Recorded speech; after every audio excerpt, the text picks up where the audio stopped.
गैया का काटल कसैया जे छोड़ दे, गैया का काटल कसैया जे छोड़ दे तो पैसा का 5 किलो गोरस बिकाई। आ रिक्शा चलाए वाला सिनेमा का देखल छोड़ दे तो हीरो हीरोइन लोग रिक्शा चलाई। जनता मुकदमा के घर ही में बुझ ले, जनता मुकदमा के घर ही में बुझ ले तो वकील मुख्तार लोग को कोर्ट उतर जाई। आ झूठा का बोलल यदि नेताजी लोग छोड़ दे तो गांधी जी का सपना साकार हो जाई। ब्याज का लिहल जो सेठ लोग छोड़ दे, ब्याज का लिहल जो सेठ लोग छोड़ दे तो खदुकन के खैले से धन ना ओराई। आ घूस का लिहल जो अफसर लोग छोड़ दे, घूस का लिहल जो अफसर लोग छोड़ दे तो दुखियन के दिल में ये दुख ना समाई। अरे फैशन को कोई यदि लोगवा लोग छोड़ दे, फैशन को कोई यदि लोगवा लोग छोड़ दे तो पुरनका जमाना ये फिर से लौट आई। आ गावल बजावल जे बलेसर जे छोड़ दे, गावल बजावल जे बलेसर जे छोड़ दे तो कलयुग की महिमा कके गुण गाई। हाय रई रई रई रई रई रई रई रई रई रई रई रई रई रई।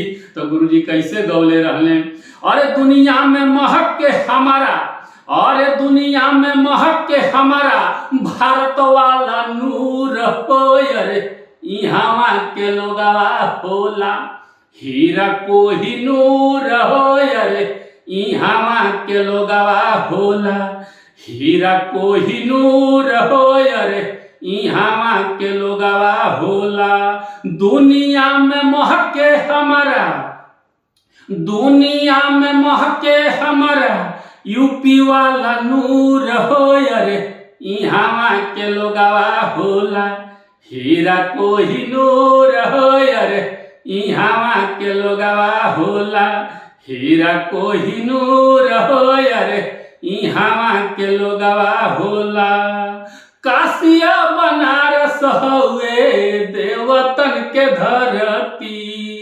काशिया बनारस हुए देवतन के धरती।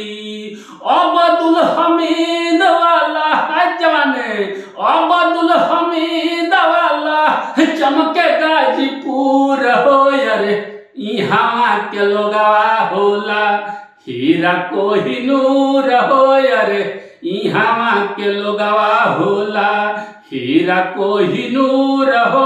अरे यहाँ के लोगवा होला बलिया का मंगल पांडे चित्तू पांडे रहले, बलिया का मंगल पांडे चित्तू पांडे रहले। गोरखनाथ बाबा वाला, गोरखनाथ बाबा वाला जिला गोरखपुर हो। अरे यहाँ के लोगवा होला हीरा कोहिनूर हो। अरे यहाँ के लोगवा होला हीरा कोहिनूर हो। अरे यहाँ के लोगवा होला गोरखनाथ बाबा वाला है। जय जवाने जय जवाने जय जवाने। अरे गोरखनाथ बाबा वाला चमके गोरखपुर हो।